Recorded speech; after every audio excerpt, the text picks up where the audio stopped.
안녕하세요, 박kun규입니다. 오늘은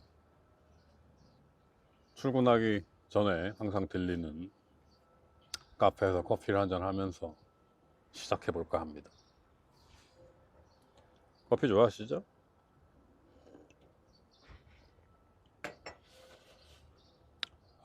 저는 아주 심플하게 그냥 아메리카노 아니면 뭐 라떼 이렇게 두 종류만 그냥 마십니다. 아주 덥지 않으면 웬만해서는 그냥 따뜻하게 마시죠. 오늘 뭐죠? 그 아이패드 프로가 새로 나와가지고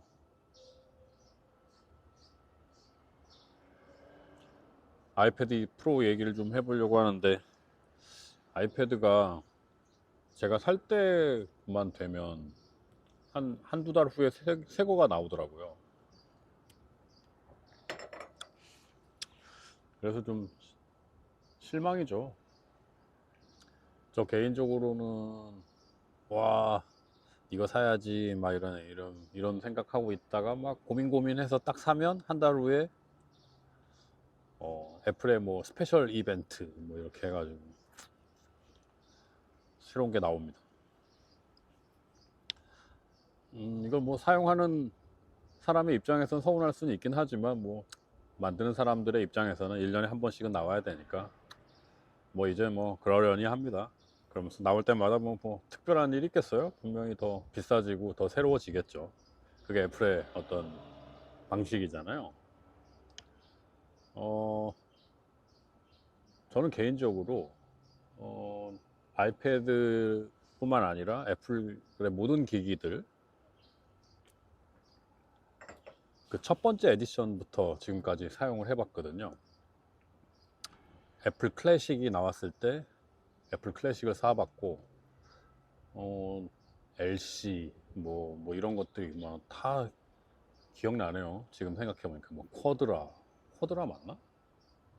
G3, G4 뭐 이런 것들, 뭐 이제 아이맥으로 시작된 이제 최근의 것들, 좀 모던화된 현대화된 디자인들, 중간에 뭐 애플의 디자인 중에 나오다가 어, 더 이상 뭐 제조되지 않고 그냥 완전히 사라져버린 에디션들도, 실패한 그런 모델도 있었죠. 애플의 히스토리, 애플의 광고를 보고 있노라면 너무나 재미도 있고 또 지난 옛날 생각이 떠오를 정도로 이제 추억이 가득한 그런 미디어가 돼버렸어요. 애플의 그 아이패드가 처음에 나왔을 때, 음, 저는 애플의 아이패드가 처음 나왔을 때 제일 관심 있었던 것은 전자책이랑 컨트롤러 기능이었던 것 같아요. 그 당시까지만 해도 아이패드에 처음에 옵션으로 디폴트 값으로 펜슬이 같이 있진 않았거든요. 펜슬이라는 것이 이슈화 되면서 아이패드에 펜슬이 들어온 거는 뭐 최근이라서, 그때까지만 해도 뭐 이 영역까지는 뭐 애플이 참 뭐 들어오지 않을 것이다. 이, 이 펜슬 사업은 애플이 하진 않는다. 뭐 이런 얘기를 했었죠. 그래서 처음에 저는 진짜 관심 있었던 게, 아이패드를 어떻게 내가 작업하고 있는 작업에 컨트롤러로 사용할 것인가. 이게 되게 핵심이었어요. 그러니까 하드웨어와 소프트웨어가 있는데 그거를 키보드로 마우스로만 조작하는 게 아니라 이거를 더 편하게 명령어를 조작할 수 있는 방식으로 컨트롤러로 사용할 수 있는 것인가. 왜냐면 공연을 할 때나 이럴 때 뭐 이제 사용을 해야 하는 부분들이 있었거든요, 저한테는. 그래서 처음에 이제 이게 아이패드가 어떤 식으로 발전할 것인가 이런 거에 대해서 고민을 할 때 컴퓨터화 되지 않기를 되게 바랬어요. 그러니까 사용자 위주로 그거를 체크를 해서 만들어서 내가 원하는 작업을 위해서 인터페이스를 짜고 뭐 이런 것들이.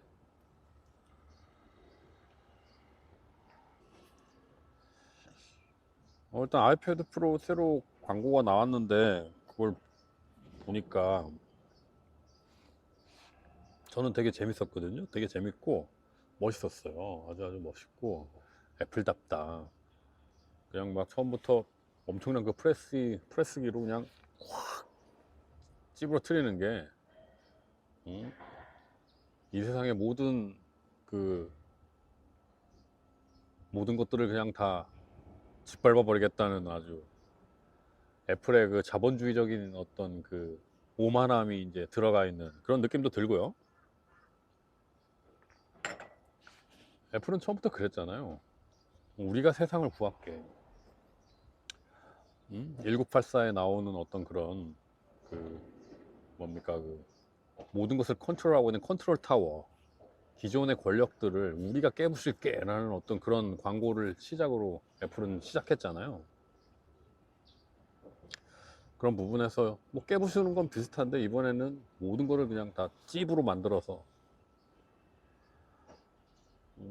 굉장히 상징적인 그런 광고라고 저는 개인적으로 생각을 하고, 디자인적으로 봤을 때 컨셉을 푸는 방법에 있어서 그 프로덕트를 광고하는 방식에서 이렇게 여러 가지 방법들이 있잖아요. 뭐 이렇게 잘생기고 이쁘고 뭐 귀여운 뭐 이런 캐릭터들이 등장하거나 배우가 등장하거나 뭐 2D, 3D 뭐 영화적 기법 여러 가지가 있지만, 애플은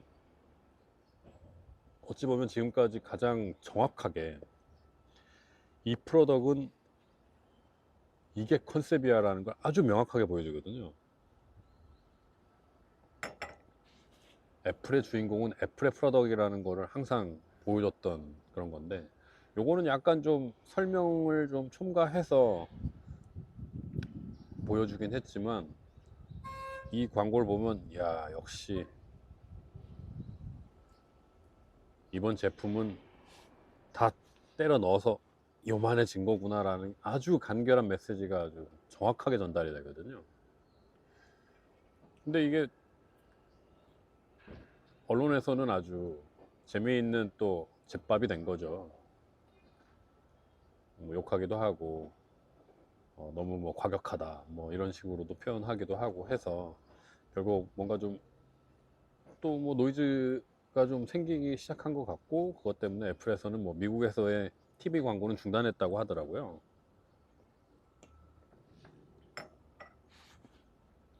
중단하긴 했지만 전 개인적으로 아주 재밌습니다. 아주 재밌고 오히려 야 너무 대중적으로 변해가는 광고였다고 좀 최근에 애플의 광고를 생각하고 있었거든요. 근데 더 재밌어졌고 더 원래의 모습으로 돌아간 것 같고, 그래 좀 이 정도는 돼야지 이렇게 뭐랄까 미디어 제국인 팀이 너무 이렇게 가볍고 살랑살랑하고 뭐 그럴 때도 필요하긴 하지만 이만큼 제품에 대한 어떤 가오가 있다라는 걸 상징적으로 보여줄 필요가 있지 않나 그런 생각을 좀 하게 됐죠.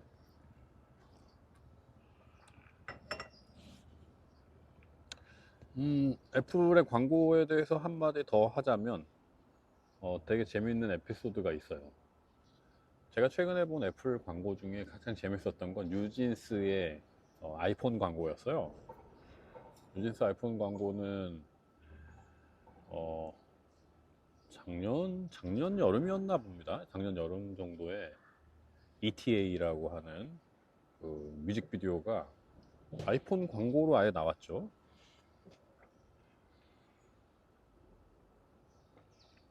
아마 제가 처음으로 뉴진스라는 팀을 관심을 갖게 된 그런 거였어요. 그 광고 때문에 우리나라의 아이돌이 나오더라고요. 그래서 의심을 품었죠. 음, 애플 광고에 아이돌이 나온다.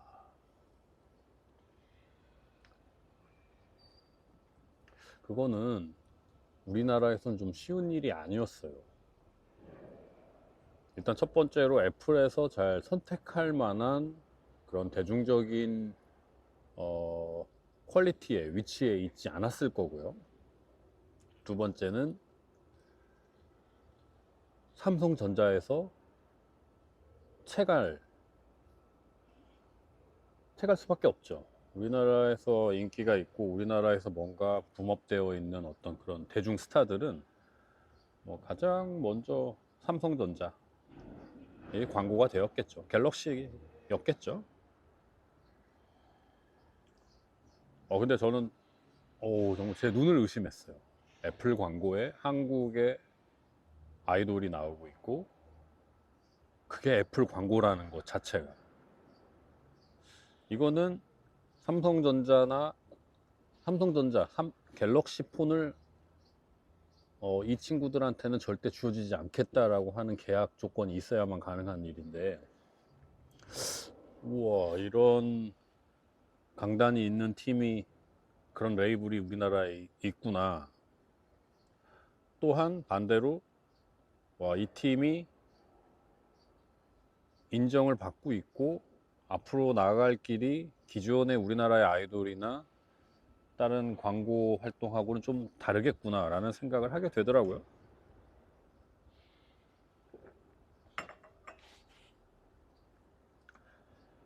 그래서 좀 찾아보고 했더니 뉴진스가 작년 여름에 이제 페스티벌에 이제 쓰기 시작하는데 이제 롤라팔로자에 나오더라고요. 시카고에서 했었던.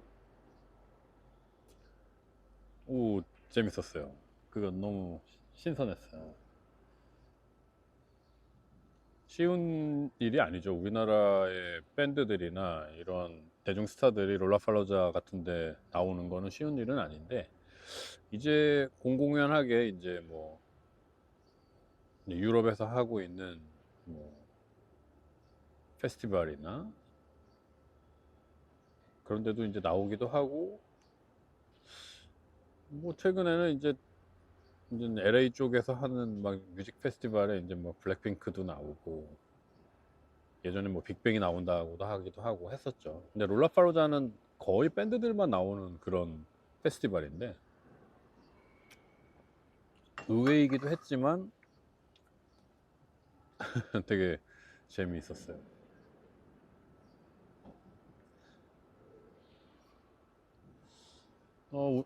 애플의 광고는 계속 참 호기심이 가요.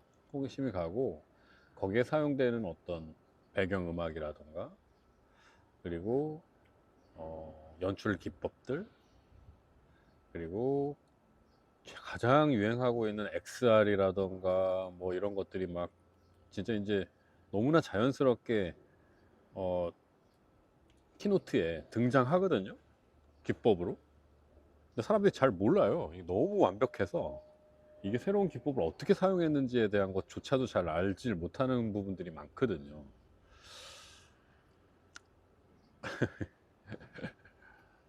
진짜 대단한 거죠. 너무나 기술을 현실화하는 데 있어서 자연스러운 기업이기도 하고 기술 자연 친화적인 기업이죠. 이 팀이 만들어내는 광고나 이런 프리젠테이션들은 사실 이 시대에 아주 모범답안처럼 지금 현재 보여지고 있죠. 그거를 많은 팀들이 따라하기도 하고 하니까요. 그런 내용들도 앞으로 좀 제가 좀 재밌었었던 과거의 애플의 광고라던가 프레젠테이션들, 이런 것들에 대한 이야기들도 한번 좀 해보고 싶네요. 왜냐면 가장 앞에 서 있고 가장 잘하잖아요. 가장 잘하기 때문에 이 부분에 대한 것들도 잘 들여다보면 되게 재미있고 우리 삶에 아니면 비즈니스를 하는데 많은 도움이 되지 않을까라는 생각이 들기도 합니다. 아이패드 프로 너무 좋을 것 같아서 저는 일단 펜에 관심이 많거든요. 펜에 관심이 많아서 아이패드 프로는 지금 제가 2세대 펜슬을 쓰고 있는데 이 정도로도 아주 굉장히 충분히 만족스럽고 좋아요. 근데 새로 나온 펜슬은 더 진화되었더라고요.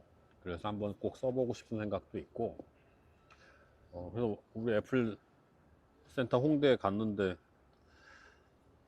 아직 한국 출시는 언제 될지 뭐 이런 게 나오진 않았더라고요. 뭐 나오면 이제 뭐 천천히 가서 보고 해보면 되죠. 뭐 먼저 쓰고 뭐 이런 게 큰 관심이 없기 때문에 저 개인적으로는 아이패드 나오면 드로잉을 아마 좀 많이 해보지 않을까 싶고요. 그리고 제 개인적으로 아이패드 프로가 M4 칩을 쓰거든요. 애플이 좀 너무하다 싶을 정도이긴 하지만 뭐 기업을 경영하는 입장에서는 어쩔 수가 없잖아요. 반도체에 대한 어떤 그런 뭐 수급이라든가 아니면 독자적인 어떤 재정이라든가 프로덕을 위해서 직접 만들잖아요. M4 칩 같은 경우는 지금 파이널 컷 프로를 아이패드 프로로 사용했을 때 어느 정도의 퀄리티가 될지 좀 궁금하기는 해요. 얼마나 빠르고 얼마나 연산 속도들이 빨라서 작업하는데 용이할지 이런 것도 한번 테스트 해보면 좋을 것 같고요. 그 파이널 컷 프로를 제외한 나머지 것들이 돌아가는 거는 뭐 당연히 잘 돌아가겠죠. 파이널 컷 프로 정도가 뭐 아주 쉽게 편집이 되고 할 정도라면, 그 다음엔 뭐 이제 데이터에 관련된 문제일 텐데, 하드웨어에 있는 데이터들이 얼마나 빨리 인식하고 불러오고 뭐 이런 걸 텐데, 그런 기능까지 잘 되면 아이패드는 좀 이제 컴퓨터죠. 그렇게 되면요. 그냥 이 부분에서는 계속 고민들을 하고 있겠죠.